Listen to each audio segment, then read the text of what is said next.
Welcome back to Canadian Justice, where we're talking about employment law and severance. Now, Mackenzie, I want to talk to you about this case that you're involved in, this class action against Shopify. I did explain in the introduction a bit about what had happened. Basically, it seems like Shopify let a number of employees go, and it's alleged that they offered these employees 16 weeks of severance to those employees, plus a week for every year of service. And these employees allegedly accepted the offer, and then Shopify reneged. So that's sort of the story. Is there anything you want to add to that, Mackenzie, and explain what the lawsuit is about, how many people it involves?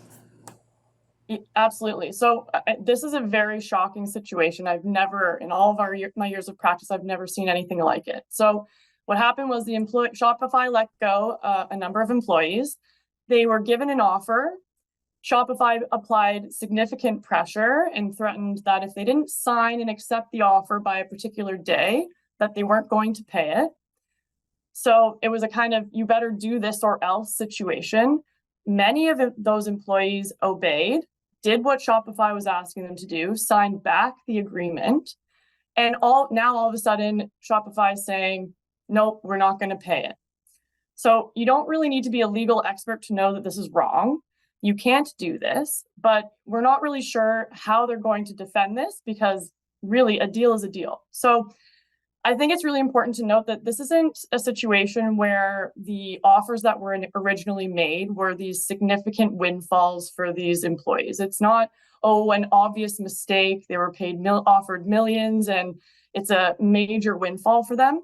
They were really just making offers that were in line with what their legal entitlements were and what we would expect them to see. So in terms of what's coming next, we're really, this is a very, in our opinion, very straightforward situation, and it'll be very interesting to see what unfolds here. Now, Mackenzie, they were given an alternative offer after this alleged reneging. How big a difference was there in the original offer that these employees say they accepted and the subsequent offer?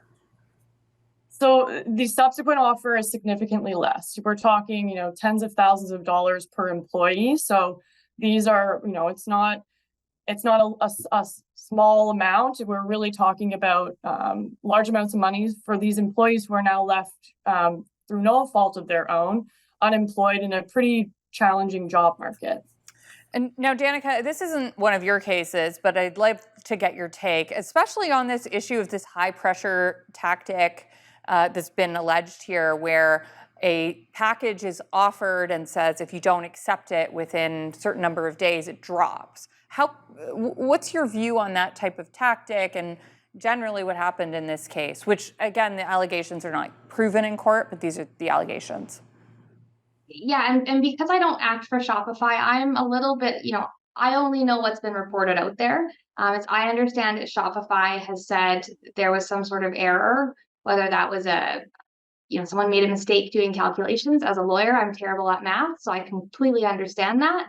But it really does demonstrate, I think, the importance of measuring twice before you send out termination letters and offers. With regards to the deadline, I would say that there's nothing on its own that is unusual or untowards about having a deadline for an employee to accept an offer. What I would say is more uncommon would be to say if you don't accept the offer is getting smaller. That's not something I would generally recommend my clients say if that is actually how it came out. But having 4 days to a week to 10 days, somewhere in that window of time, to give employees enough time to sort of take in the news, decide, do they want to go see a lawyer? Do they have another resource they want to go and rely on and get some advice? Because it is important that employees do have enough time to fully consider their decision in order for any release that is signed to be enforceable. So that's important for employers. And if they are doing mass layoffs or group layoffs, it really is worth it to bring in, whether you have in-house counsel or external counsel, but somebody to look everything over again, because the volumes and the, if you've got a lot of layoffs, the costs are quite high. So you want to make sure that you get it right. Mackenzie, anything you want to add there, especially on this idea of how common it is to make an offer and then take it back? So it's extremely uncommon to make an offer and take it back.